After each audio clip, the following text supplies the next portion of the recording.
Bonsoir à tous et bienvenue dans notre émission sur les groupes vulnérables. Je suis Eugénie Haro, votre hôte pour toute la soirée, et je suis ravie de passer ce moment avec vous.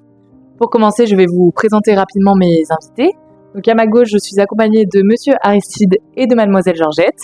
Et à ma droite, je suis accompagnée de Monsieur Fauvi Katakou ainsi que de Mademoiselle Lucrèce. Alors selon vous, quels sont les obstacles les plus courants que vous rencontrez en tant que groupe vulnérable, donc notamment en tant que jeune, en tant que femme ou en tant que personne en situation de handicap?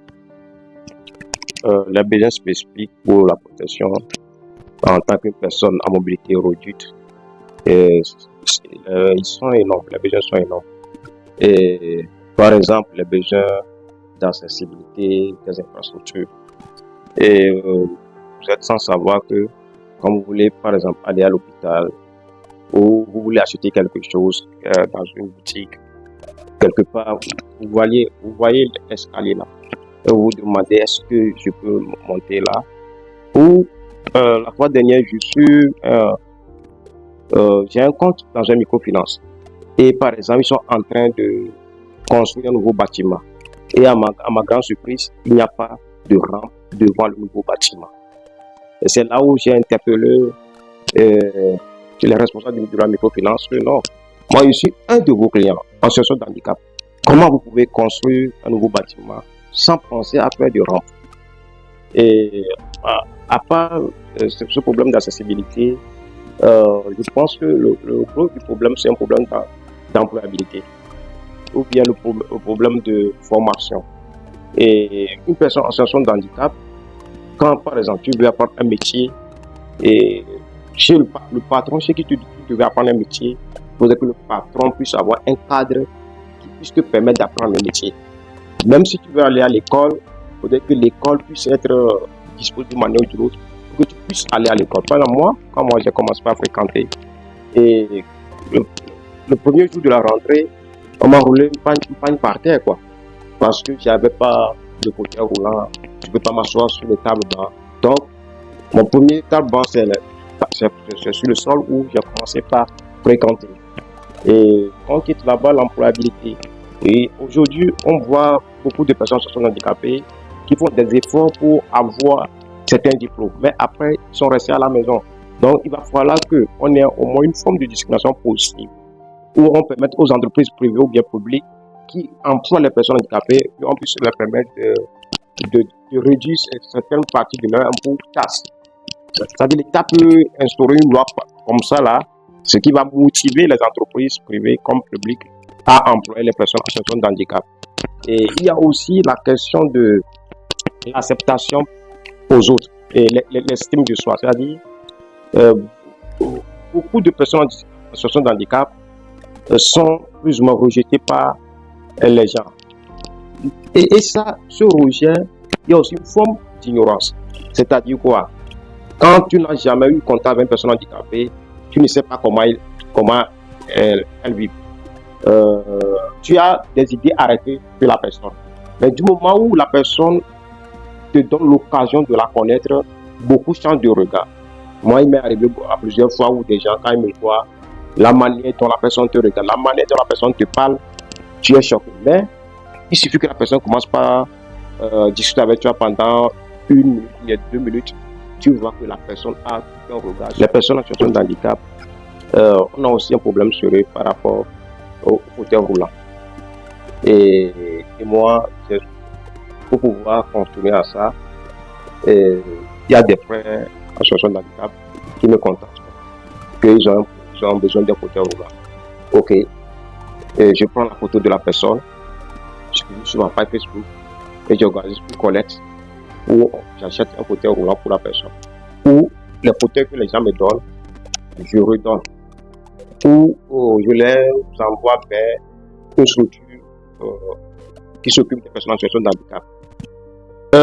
Parlant de l'employabilité, je pense que nous avons des problèmes avec les entreprises et bien les personnes privées parce que l'État a toujours contribué pour le recrutement des personnes handicapées. Par exemple, moi, le dernier concours de l'enseignement, j'ai je suis recruté en tant qu'enseignant de droit et de la législation.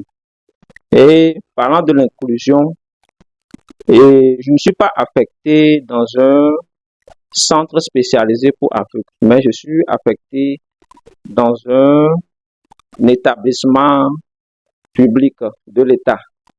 Et par rapport aux élèves, par rapport aux collègues, pour le moment ou bien jusqu'à la fois du contraire, hein, mais pour le moment, je n'ai pas senti de discrimination. Alors, on a commencé à aborder différents défis auxquels vous êtes confrontés. Selon vous, est-ce qu'il y a d'autres obstacles qui pourraient être assez courants et auxquels les groupes vulnérables sont confrontés, notamment dans l'exercice de leurs droits fondamentaux, en dehors du droit au logement et à l'éducation qu'on a déjà abordé, par exemple? Parlant des besoins spécifiques, étant une personne non-voyante, et je constate que parfois, dans les entreprises privées, et surtout dans les entreprises privées, les machines, bien les ordinateurs, ne sont pas dotés de JAWS ou de la synthèse vocale, et permettant à la personne handicapée visuelle de pouvoir travailler. Dans la société, nous constatons également les mauvaises observations. Comme l'a dit précédemment Povi Katakou. Donc, quelqu'un te voit et il a des idées bizarres sur toi, il ne te connaît pas. Après tout, dès qu'il t'approche et après tout, il dira que mais le gars, ouais, il est bien. Le gars, bon, tel que j'avais pensé, c'est pas ça. Donc, c'est quelques difficultés. Donc, parlant de protection, et je reviens encore, il faut doter les postes, quoi, les ordinateurs. Donc, c'est ça que j'aimerais proposer. Il cherche le travail là. Son âge est 45 ans, 43 ou 45 ans. Depuis qu'il m'avait remis le dossier, je l'ai montré, il refusait de prendre. Alors que la personne a besoin. Mais pour le moment, jusqu'à maintenant, ça fait 6 mois qu'ils ont refusé. Il ne peut pas travailler à ce âge-là. Ça passe souvent, pour le moment, là, toutes les usines qui sont ouvertes là, si tu montes à ton carte d'identité, tu vois le dossier là, âge là, ça ne peut pas passer. Tu m'as fait comment pour vivre?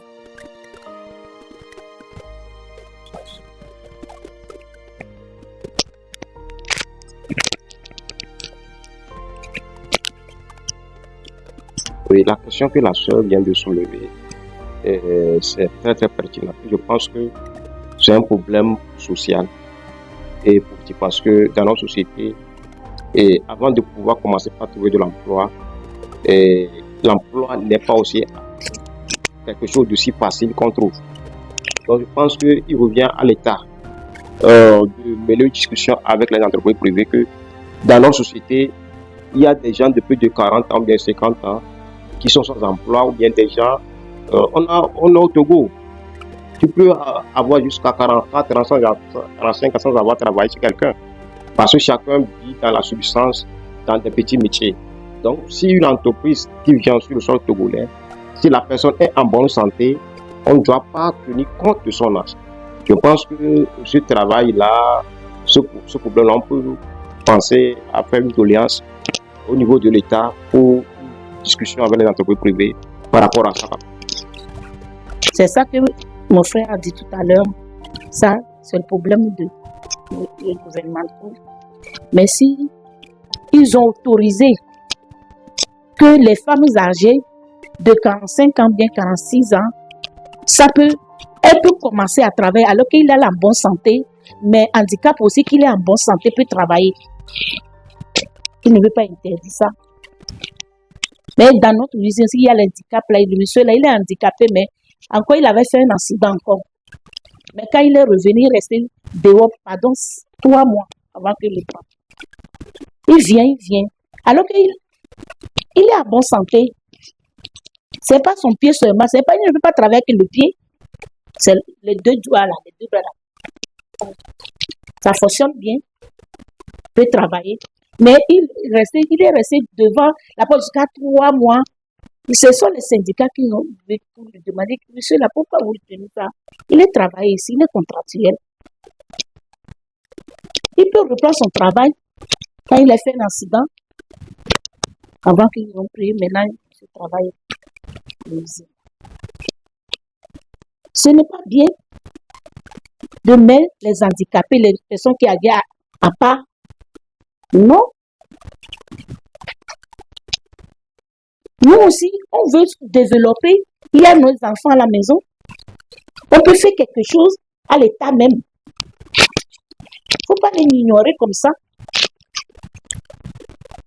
Il n'a qu'à prendre en charge de nous soutenir, de nous faire quelque chose, de nous aider. Le droit au logement, surtout dans les maisons à louer. Quand une personne en situation de handicap rentre dans une maison pour louer, et la douche, c'est-à-dire, quand par exemple, pour la mobilité produite, et tu ne peux pas s'asseoir sur le carreau pour te doucher. Même sur le WC aussi doit être adaptable. Donc, certains maisonniers ne veulent pas répondre. Et ça devient un problème pour certaines personnes en situation de handicap. Il y a certains frères en situation de handicap qui te disent, lui, il a vécu dans certaines maisons où quand il rentre dans la douche, bon, il est obligé de s'asseoir sur le carreau pour doucher. Mais il voit qu'une femme a fait sa douche et bon, elle est en période menstruelle et voit les taches de menstrues par terre. Donc, il est obligé de s'asseoir dans ça pour se doucher. Ces choses-là font que, bon, on est un peu limité dans certains de jouir de certains de nos droits, quoi. Donc, si chaque personne doit construire sa maison, si la personne pense que, bon, et il peut pas accident devenir handicapé ou bien par vieillesse, avoir certaines limites et construire la maison par rapport à ça, ça peut aider. Moi-même aussi, par exemple, j'arrive pas à visiter certains de mes amis ou bien famille parce que quand je vais aller là-bas, je dis, est-ce que je peux aller au WC? Est-ce que je peux me doucher? Alors maintenant que vous avez pu évoquer les différents obstacles auxquels vous êtes confrontés, vers quel mécanisme est-ce que vous vous tournez lorsque vous êtes face à ces obstacles? Le CDFDH a mis au point une application appelée Honam qui vous permet de signaler les violations dont vous êtes sujet. Alors, c'est très simple d'utiliser cette application. Vous la téléchargez sur Play Store et vous avez accès à l'application. Vous dites ce dont vous avez été victime et le CDFDH vous donne une entrevue. Il vous écoute et il vous aide à surmonter ça. Je suis président de l'association pour la lutte contre toute discrimination à l'égard de la personne humaine. Et nous recevons des allégations. Et des allégations relatives à la discrimination et porter une assistance juridique et judiciaire aux victimes. Quelles recommandations pourriez-vous formuler pour améliorer l'inclusion des personnes en situation de handicap, des jeunes, des femmes, des personnes âgées dans la société? Comment est-ce qu'on pourrait faire en sorte qu'ils participent plus? La plupart des fauteuils roulants qu'on nous envoie ici n'est pas adapté à notre environnement. C'est là où la répression, nous sommes en train de mener une répression par rapport, nous devons mettre en place un centre où nous devons réadapter les fauteuils roulants à notre environnement, les roues, etc. pour que les fauteuils soient plus robustes. On a besoin de moyens financiers, on a besoin des ressources humaines pour mettre ça en place. Parce que souvent, quand je vois certains fauteuils roulants, excusez-moi, je dis que ce sont des fauteuils roulants pour les malades dans les hôpitaux. Une personne en situation de handicap n'est pas une personne qui est malade.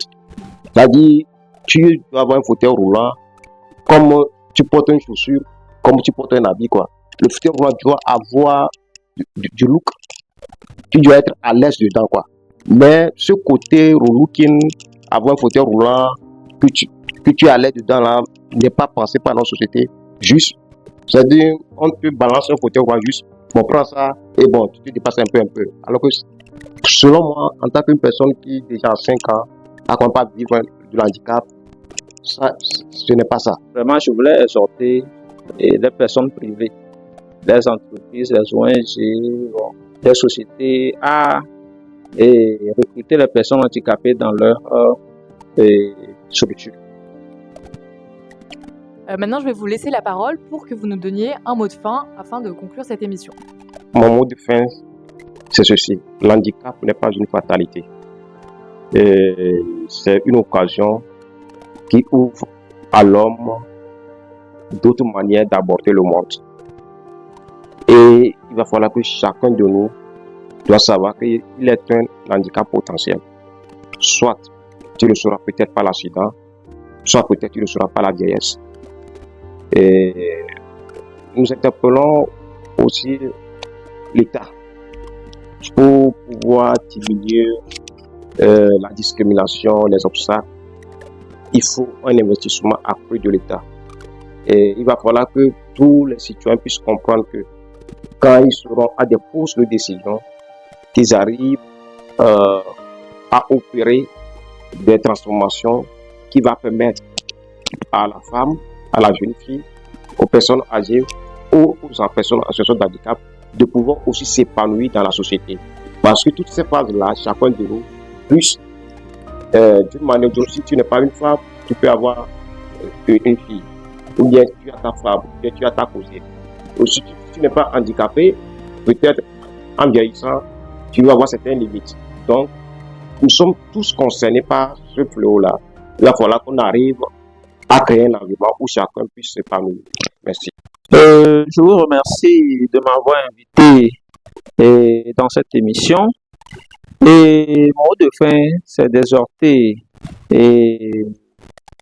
nos autorités et les défenseurs des droits humains, les organisations des droits humains à vulgariser les tests relatifs aux droits humains et chaque citoyen ou chaque personne qui se sent victime à un quelconque droit humain peut s'en prévaloir. Je vous remercie. En conclusion, donc, cette discussion nous a permis de démontrer l'importance de la protection et de l'inclusion des groupes vulnérables dans notre société. Je vous remercie donc pour cette discussion très importante et très intéressante et vous dis à bientôt pour une prochaine émission. Au revoir.